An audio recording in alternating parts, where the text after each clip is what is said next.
Hello warriors, so now you know how to defend against multiple headlocks, but have you ever been locked in a headlock like this? It's not a good position, he could be hitting you, stabbing you, so what should we do with it? Keep watching to find out.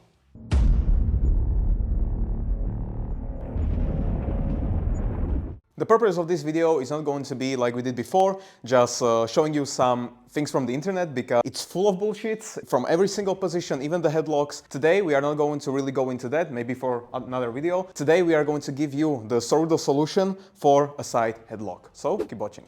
So if you have been watching us for a little while, you maybe know what would be the first solution to this problem. Don't get caught, maybe. You may be thinking, oh, how obvious, this doesn't solve anything. Well, it definitely solves most of the problems. Because if I really want to start every single position from the worst position, did I just wake up and I'm in that position? Something was happening before. So if there was a guy who was maybe screaming at me, anything, and I don't care, so I just turn around. Okay. Why did I do that? Why did I show him my back? The same goes if I see there's some problem, but I'm just going to be on my phone because I don't care. I'm too good for this. And now I'm here. The first solution that you should be looking for is just evade this situation completely. So if I'm going to be the one who's going for the headlock now, the best thing would be not just stand here and wait for me, but actually create a distance, do not let me get close. And now when I try to go for the lock, you'll hit me with a quick hamster, and I've solved the position before I even was in the headlock. Why not, if I can? As easy as all this sounds, oh, so I should just not get caught, get away, even this you will have to train. But we mean it like in some model scenarios, model situations, because there you will have to be prepared for someone is grabbing me, so I will not get grabbed, or I will not show my back to the second opponent. But that's how you will train it in model situation. If you will always be just with your partner, grab me, and I will, okay, you will defend it every single time. But in model scenarios, completely different. There's a big difference between this is happening in a bar, where someone is grabbing me for what reason? Because he wants to hug me? Probably not. He wants to get me to that ground, beat me, even worse, stab me. Like many problems. Then would be a big difference between this and something at school. So kids are playing, okay, my life is not at stake, that's completely different. If we are talking in a bar fight, he's grabbing me for some reason and it's not going to be to get to know each other. The same goes when you come back to the model scenarios. There's a lot of things that play into this factor. How are you communicating with him? Because just to say, calm him down, how? It's not as easy as it sounds. How to create your distance, how to communicate with him, and then how to solve the situation if it arrives. That's all what you need to train in those scenarios. It all depends on scenarios, because if we are talking about I'm a girl, he grabbed me into headlock, why? Because he maybe wants to get me to some van, maybe he wants to rape me, choke me, and then do something to me. Like there's many things. The same goes if I am a kid and there's some bully, and he's been doing that for many times and he's really like a big bully. I need to know how to get out of it. But if we are talking about I'm on the street, someone grabs me, that will differentiate between how brutal I can be. Because if he's on the street, I think he grabbed you, I think you don't have to hold back, you will have to get out of it. But it's different when it's a bully, because probably to just beat someone relentlessly in school is not the best idea. Always the concept will determine how you should approach the situation. The biggest mistake that we see is that people only train the worst scenario when I'm already in the headlock. But why? You need to train your body to be prepared even before it actually happens. There's always something before, so be prepared for it. The more you will be able to prepare your body before the headlock happens, the better for you, because it's easier to get out of the headlock when there's no headlock when there is one. We are talking about maybe you slept a little bit. So now I am actually going to go for the headlock, but before I fully connect it, your body reaction should be somewhere like here. What you see now is that I'm not even closed. My hand is not here, I have absolutely no control. But that's what you need to train. You need to be able to get your hands up there, get your neck down, so I'm not able to catch it. Even there are no hands. If the neck is down, now I have nothing to really choke. If he would lift it up, of course, bam, and we're here. And your shoulders getting up and getting the neck down. This goes for every single headlock. We showed you in previous videos about rear naked choke, the same principles. You need to hide the neck. Even better if you can get your hands there, the better for you. But that should be your first reaction, not just wait and get there. This is your reaction. This is what's going to save your life, because if you really sleep, I'm really going to get the full choke. You have about 3 to 6 seconds. That's not a lot of time. Done. And you fall down, depending on how good the choke is, but still, like 3 to 6 seconds is such a short period of time that you don't have the time to fight there. That's why this is going to save your life. There's a big difference between I am already on the neck and I am choking and solve it, and if you were able to get your shoulders there and now it just hurts because I'm pressing my bone against the face. But it's different between I'm being choked and something is hurting me. Okay, so the bone's going across my eyes, teeth, okay. But you are able to fight not for 6 seconds, but 20, 30 seconds. That's what will buy you time, and now you can go for other solutions.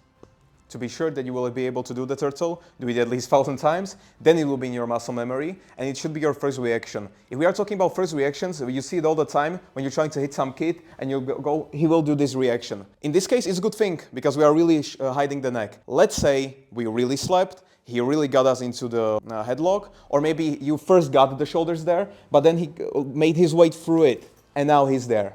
So what should we do? We're going to use the safety net. So look what's very close here. The groin is very close, you can get out of it, but still fight after it, depending on scenario. Not for school, but we are now showing for street. Yes, you will have to continue, because I'm not just going to grab it and I'll let go, like you see in all the self-defense videos. Definitely not, you will have to continue. Even better, if you can get there and you have the time because you have the neck hidden, go for the eyes now. I will gladly release and now you have to fight. If you are really good with this, if you really go for the eyes, he will very gladly let go of the headlock. If we are talking about a different situation, it's a school, the eyes are not the best idea. But you can do something like if the bully grabs, you can go to the groin, he lets go, and now you just push him away. Great. You got out of the situation. That's why we are always saying the context. Difference between street and teaching a kid in a school, different things. But this is the correct solution. Go for the groin, even better for the eyes. Now, it's very good to show it while we are standing, but for reality, okay, probably he will want to take it to the ground. But still, even in trainings, we see it all the time. He's just grabbing and just looking at you. He will probably grab you because he wants to either punch you or even worse, step you. So now we don't really have the time like you maybe see in BJJ, self-defense techniques, when you are just fighting for the one hand, because while you're doing this is happening. You are getting stabbed and you don't have much time. The first shot will go to the eyes. If he has something like brass knuckles, the first hit takes out your 6 teeth and second one takes you unconscious and the fight is over. You don't have time. Here what you need to do is prevent this from actually connecting. So even if I would step to the arm, it's better than getting to the head, of course. Somehow, even better if you can grab it and now go for the eyes, because you are not going to be really gentle with me. So if he is hitting you, something, one hand needs to block and you will have to go for the eyes. Get out of there as quick as possible. Don't try to just fight. Train it in phases, because you will have to train it. First, just start from simply, in some model scenarios, when the guy is coming, you're not just going to be looking at him and I will wait. But actually create your distance before. If you can always just try and create a distance and then try and fight. Difference between I'm just standing, I'm moving backwards, of course. The second phase would be I already got grabbed, but I can do the turtle, I can get here, and then we can fight, get out of the position. Second one is the turtle, just to program your mind of I'm getting caught, I need to hide my neck. The third, now it's going to be a little bit harder. You slept way too much, and now you just need to be able to block the strikes and try to go for either the eyes or go for the groin. If you can, grab something like this. It should represent a knife, because if you make a mistake and let's say I don't catch it, it's the difference between getting hit with this and nothing happens and some plastic knife, of course. Watch out for the eyes, you will never get them back again. And for the final part, try to do something like I will grab a helmet and my partner is going to have something like a grappling glove, and he will go to the knees and we will really fight. This will give me a good feedback how many punches I took, how quickly I got out of it, and it will tell us very much if we are really going to be fighting, really putting on the resistance. But we need to work our way slowly. Start from the phase 1, go for the phase 4 in training, because you will have to.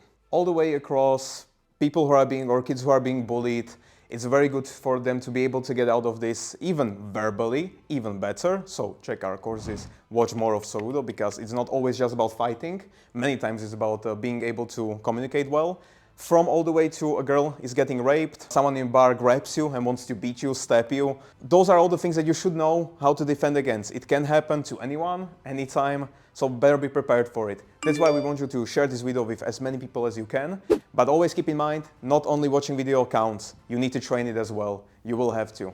Not only the video, but actually maybe come even train with us. Aspire to maybe be with us all the way, be an instructor, because that's the best way you will be able to learn this and then teach other people.